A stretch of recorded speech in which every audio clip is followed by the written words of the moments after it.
ಕಾಣದೇ ಇರೋದ್ರಿಂದ ನಾವೆಲ್ಲ ತೀರ್ಮಾನ ಮಾಡಿಬಿಟ್ಟು ಅಣ್ಣಾ ಹಜಾರೆ ಅವರ ಒಂದು ನೇತೃತ್ವದಲ್ಲಿ ಇವತ್ತಿನಿಂದ ಅನಿರ್ದಿಷ್ಟವಾಗಿ ಧರಣಿ ಕಾರ್ಯಕ್ರಮವನ್ನು ನಾವು ಕೈಗೊಂಡಿದ್ದೀವಿ. ರಾಜ್ಯಾದ್ಯಂತ ಇರ್ತಕ್ಕಂಥ ಎಲ್ಲ ನೌಕರರಿಗೆ ಇವತ್ತು ಸರ್ಕಾರ 7ನೇ ವೇತನ ಆಯೋಗವನ್ನು ಬಿಡುಗಡೆ ಮಾಡಿದ್ರು ಸಹ ನಾವು ಆ 7ನೇ ವೇತನ ಆಯೋಗದಲ್ಲಿ ಕೆಲಸವನ್ನು ಮಾಡಿದ್ರು ಸಹ ಮಾನ್ಯ ಸುಪ್ರೀಂ ಕೋರ್ಟಿನ ಆದೇಶವಿದ್ದರೂ ಸಹ ಇವತ್ತು ನಮಗೆ 6ನೇ ವೇತನದ ಆಯೋಗದಲ್ಲಿ ಎಲ್ಲ ನಿವೃತ್ತಿ ಸೌಲಭ್ಯಗಳನ್ನು ಕೊಡ್ತಾ ಇದ್ದಾರೆ. ಆ ನಿಟ್ಟಿನಲ್ಲಿ ನಮಗೆ 7ನೇ ವೇತನ ಆಯೋಗದಲ್ಲಿ ಕೊಡಬೇಕು ಅಂತಕ್ಕಂಥ ನಿಟ್ಟಿನಲ್ಲಿ ರಾಜ್ಯಾದ್ಯಂತ ನಾವು ಮನವಿಯನ್ನು ಕೊಟ್ಟಿದ್ದೀವಿ.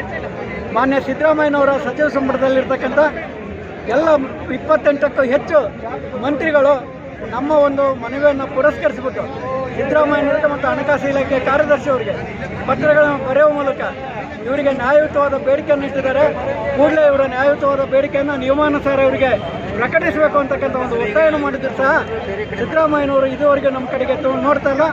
ಆದ್ದರಿಂದ ಹಿರಿಯ ನಾಗರಿಕರಾಗಿದ್ದಂಥ ನಾವು ಇವತ್ತಿನಿಂದ ಅನಿರ್ದಿಷ್ಟವಾಗಿ ಧರಣಿ ಕಾರ್ಯಕ್ರಮವನ್ನು ಹಮ್ಮಿಕೊಂಡಿದ್ದೇವೆ.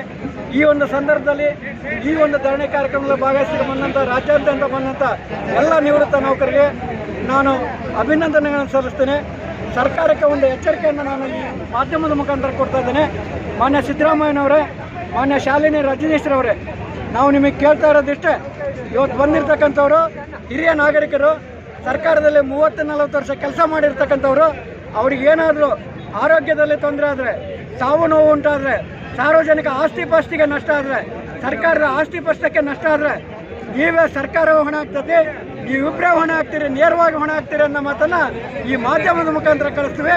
ನಾವು ಇವತ್ತು ಮಧ್ಯರಾತ್ರಿ 12 ಗಂಟೆವರೆಗೂ ಮಾನ್ಯ ಮುಖ್ಯಮಂತ್ರಿಗಳಿಗೆ ನಾವು ಕರೆಯನ್ನು ಕೊಡ್ತಿದ್ವಿ. ಅಷ್ಟರೊಳಗಡೆಗೆ ಬಂದು ನಮ್ಮ ಒಂದು ಏನು ನೀವು 7ನೇ ವೇತನ ಆಯೋಗದಲ್ಲಿ ಆರ್ಥಿಕ ನಷ್ಟವನ್ನು ಮಾಡಿದ್ದೀರಿ, ಯಾಕೆ ಮಾಡಿದ್ದೀರಿ ಅನ್ನೋ ಒಂದು ಪ್ರಶ್ನೆಗೆ ಉತ್ತರ ಕೊಟ್ಟರೆ ಸಾಕು. ನಮಗೆ ನಿಮ್ಮಿಂದ ಹಣ ಬೇಕಾಗಿಲ್ಲ. ನೀವು ಈ ರೀತಿ ಮೋಸ ಮಾಡ್ತಕ್ಕಂಥದ್ದನ್ನು ನಾವು ಖಂಡಿಸಿ ಇವತ್ತು ಧರಣಿ ಸತ್ಯಾಗ್ರಹ ಇದ್ದೀವಿ. ಯಾವುದೇ ಕಾರಣಕ್ಕೂ ನಮ್ಮ ಪ್ರಾಣ ಈ ಒಂದು ಪಾರ್ಕ್ನಲ್ಲಿ ಹೋದ್ರೂ ಪರವಲ್ಲ, ನಾವು ಇಲ್ಲೇ ಇರ್ತೀವಿ ಅಂತಕ್ಕಂಥದ್ದನ್ನು ಗಟ್ಟಿ ನಿರ್ಧಾರವಾಗಿ ನಾವೆಲ್ಲರೂ ತೆಗೆದುಕೊಂಡಂಥ ತೀರ್ಮಾನ. ಇದು ಕೇವಲ ಷಣ್ಮುಖಂದ ಒಬ್ಬರದಲ್ಲ, ಪ್ರಧಾನ ಕಾರ್ಯದರ್ಶಿ ಒಬ್ಬರದಲ್ಲ, ಪ್ರತಿಯೊಬ್ಬರು ಕಳೆದ 6 ತಿಂಗಳ ತೀರ್ಮಾನ ಮಾಡಿ ಕೊನೆ ಹಂತಕ್ಕೆ ಬಂದಿದ್ದೀವಿ. ದಯಮಾಡಿ ಈ ಸಂದರ್ಭದಲ್ಲಿ ಸಹಕರಿಸಿ ಬಂದಂಥ ಎಲ್ಲ ಮಾಧ್ಯಮ ಮಿತ್ರರಿಗೆ ನಮ್ಮ ವೇದಿಕೆ ಪರವಾಗಿ, ರಾಜ್ಯದ ನಿವೃತ್ತ ನೌಕರ ಪರವಾಗಿ ಅಭಿನಂದನೆಗಳನ್ನು ದಯವಿಟ್ಟು ನನ್ನ ಮಾತನ್ನು ಮುಗಿಸ್ತಾ ಇದ್ದೀನಿ.